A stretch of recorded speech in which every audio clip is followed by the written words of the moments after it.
I'd like to assist people who may fear that they have entered into a dependency state. I'd like to assist people to be able to reclaim their authority.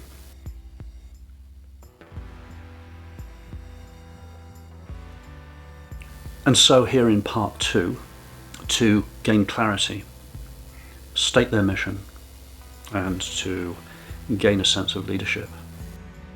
5 ideas I'd like to share with you, as I've said previously, are not rocket science. They're simple ideas, and you can apply them to yourself or others as you so desire. So idea number 1 is, you are not broken. Shed that pathological notion that somehow you are broken, damaged, or disrupted, and accept that you've made choices. All you've done is made choices in your life. Some of those choices have been better than others. But the beauty of choice making is that you can remedy by making better choices. And let's face it, you've got this far. You've got this far in this video, let alone in your life. And you are the sum total of all of the traps, pitfalls, and situations that you've survived so far. So, idea number 1 is, you're not broken. You've made choices, and you have the freedom and the authority in your life to make better choices. That's all there is to it. The second idea is that instead of trying to chase cars, you can choose one lever. Success not only leaves clues, but success is a habit formation process. So start the habit formation process by choosing one positive lever that you can apply daily. It could be as simple as making your bed. It could be as simple as making a better choice, such as don't doom scroll first thing in the morning. Drink some green tea. Don't spike your cortisol with coffee first thing. There's any number of really wise choices that you can make, which are really small things. Tidy your room, anything. Just one small choice, one small lever, and choose that and focus yourself on that. Stop chasing 12 things at once. Stop chasing cars. Stop with the shiny object syndrome. Shiny object syndrome is often applied to the idea that you need to buy a new car or a new piece of technology or chase a new woman. But what about shiny object syndrome as an internalized notion that you're always seeking the next dopamine spike? You're always seeking the next novelty. Take the weight off your shoulders. Choose one lever and apply that one lever.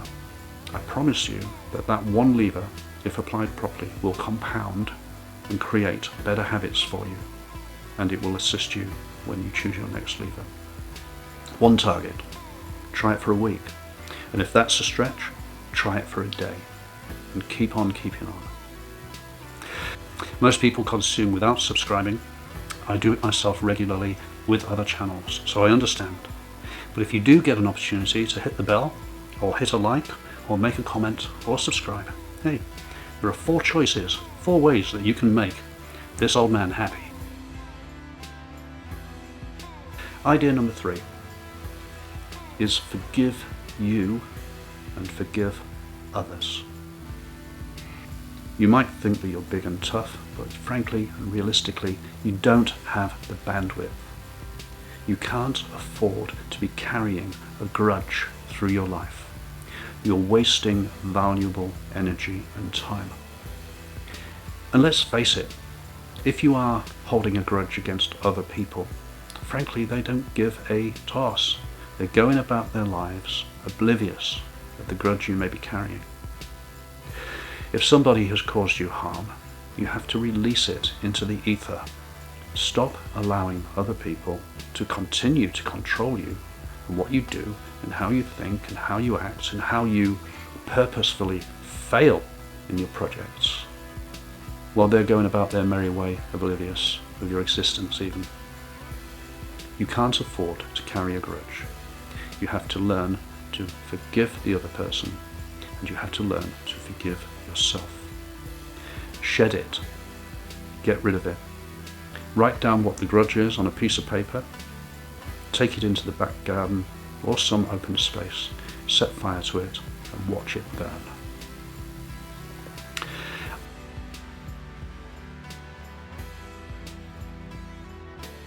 Make small daily improvements. Instead of trying to grab the big opportunity, I call it like the lottery player's mentality.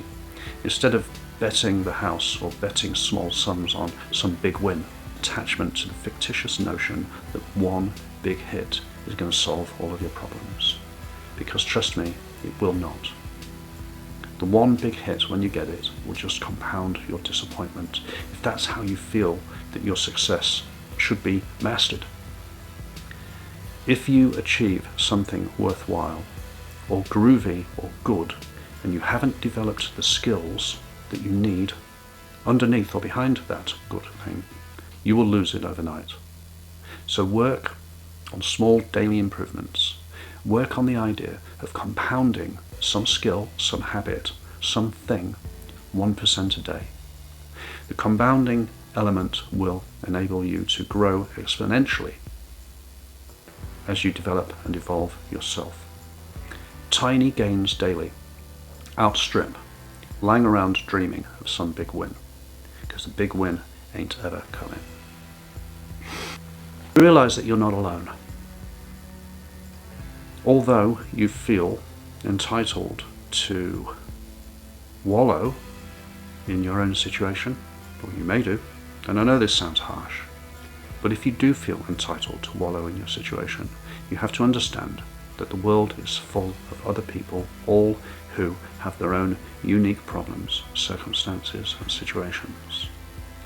And that's from the richest, the most beautiful, the most performative, the most everything.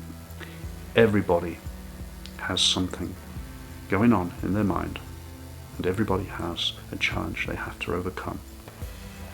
As Bob Dylan once wrote, even the President of the United States must sometimes have to stand naked.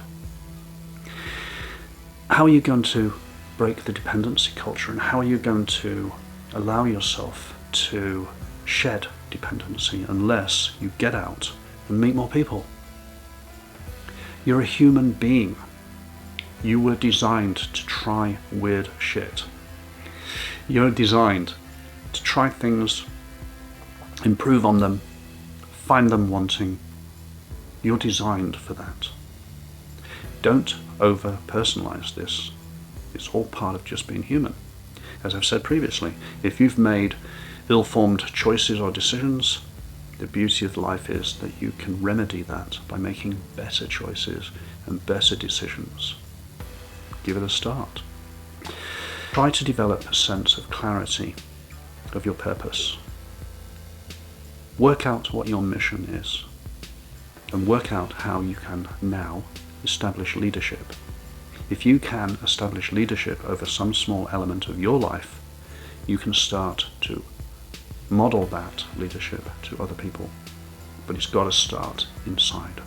Just to recap,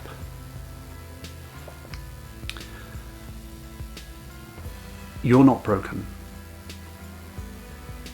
You can choose one lever to improve yourself. You can forgive yourself and others. You can compound your improvements daily.